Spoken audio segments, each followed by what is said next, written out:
Des milliers de lanternes bleues, blancs et rouges illuminent les berges du canal Saint-Martin.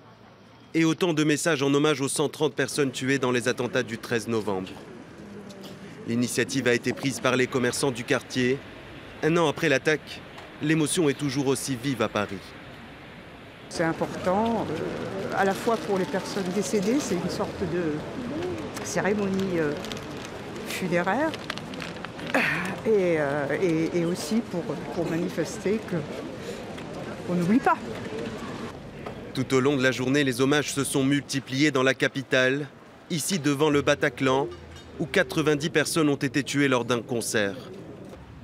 De nombreux anonymes sont venus se recueillir, mais aussi les proches des victimes. Notre petite est partie et malheureusement avec plein d'autres personnes. C'est très difficile à gérer, on a vraiment du mal. On ne peut pas accepter de rester chez soi. Il faut bouger, il faut continuer, parce que c'est très dur de vivre cette vie. Et surtout la France que j'aime beaucoup. C'est un pays que j'ai choisi il y a 42 ans. Et je ne veux pas voir ce pays-là basculer, parce que c'est un pays libre.